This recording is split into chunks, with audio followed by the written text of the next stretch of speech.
Hello, my friends, and welcome to The Late Show. I'm your host, Stephen Colbert. We are on... What is this?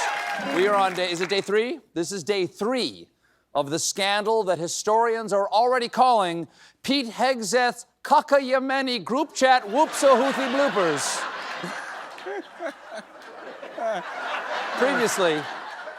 Previously on Ranking Competence, the top officials of the Trump administration, something like 20 of them, discussed highly classified plans to bomb Houthi rebels in Yemen on the publicly available messaging app Signal.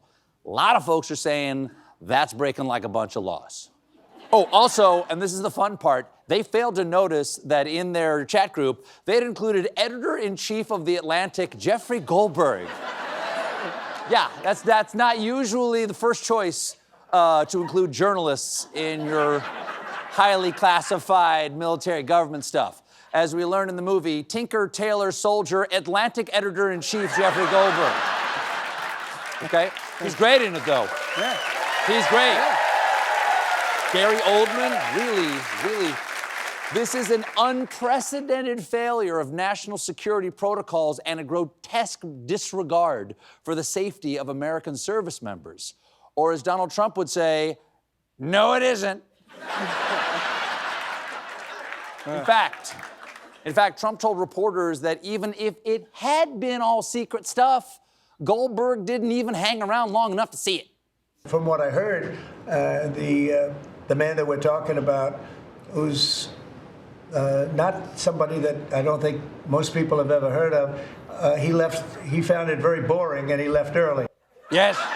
No, he did. He left very early. Take it from me, this is very boring stuff. Every day the intel folks try to make me listen to blah, blah missiles and drone strikes, meow, meow, meow. Sorry, nobody cares about Houthi and the blowfish anymore. I don't know.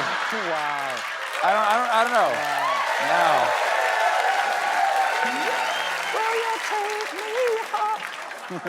The administration practically dared Goldberg and The Atlantic to release the attack plans that Trump's advisors shared on Signal. So this morning, Goldberg released, here are the attack plans that Trump's advisors shared on Signal. Damn, now I know why The Atlantic doesn't have Wordle, because they don't come to play.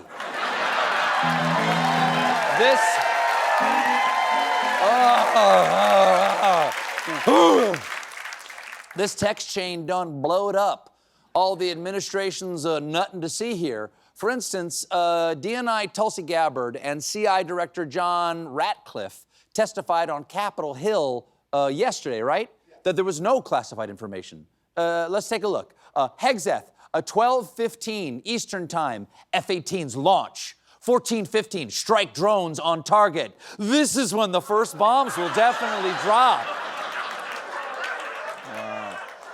That seems pretty secret-y. This is the sloppiest breach of security since Winston Churchill said this.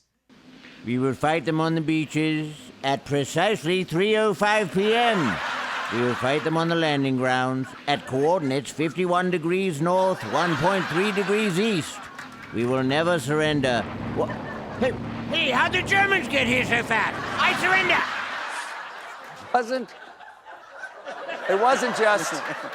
It wasn't just times and strikes. Hegseth also texted information about the target of the strike, saying target terrorist is at his known location, so should be on time. Should be on time? I've seen that text before. Those missiles haven't even left their apartment yet. Should be on time. I'm in the tunnel. Right there.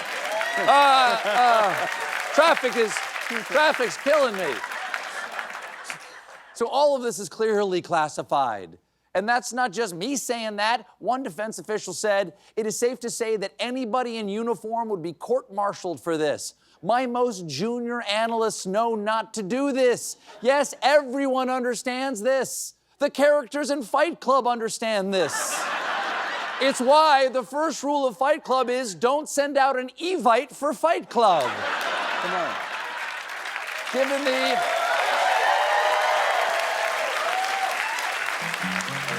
Don't do it. Don't do it. Don't do it. Given the classified nature of these texts, the Atlantic staff deliberated about releasing them.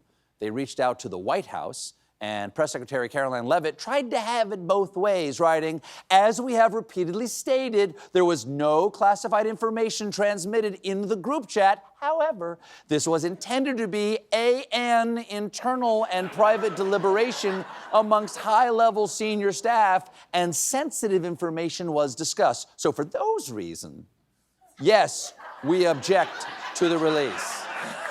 Okay, so she's saying there's no classified information, but there was sensitive information. And there's a big difference. Classified documents are stamped for your eyes only, while they mark sensitive documents with natural feeling and almost like wearing nothing at all. Yeah. Yeah. The sensitive documents, on the sensitive documents, the tip's the most sensitive part. The full release of this text chain also made a liar out of National Security Advisor and stepdad who would have really liked to have been the one to walk Brittany down the aisle, Mike Waltz. All day yesterday, Waltz insisted that he's never talked to Goldberg. But then why did Waltz have the journalist's phone number? One theory is that Waltz is a source for Goldberg, which Trump would hate. So here's how he tried to spin it last night on the Ingraham angle with Laura Angle. But how did the number? I mean, I don't mean to be pedantic here, but how did the number? Have you ever had somebody's contact that shows their name, and then you have somebody else's number there? Okay, that was a little hard to follow, but Waltz continued. Have you ever had a dream that you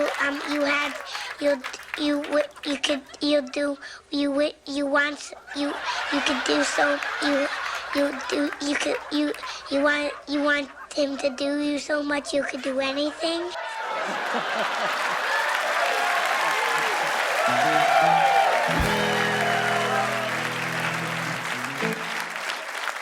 And then there was more. I'm sure everybody out there has had a contact where it was said one person and then a different phone number. But you've never talked to him before, so how's the number on your phone? Well, if you have somebody else's contact and then then somehow it gets sucked in. Oh, someone sent you that it gets sucked in.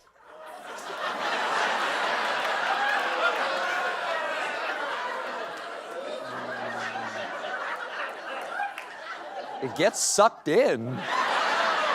It gets sucked in. Okay, so you're discussing military secrets on an app that's so insecure that the numbers of people you've never spoken to just get sucked in. And then that person is part of the chat. Well, something sucks, but I don't think it's the numbers. Also,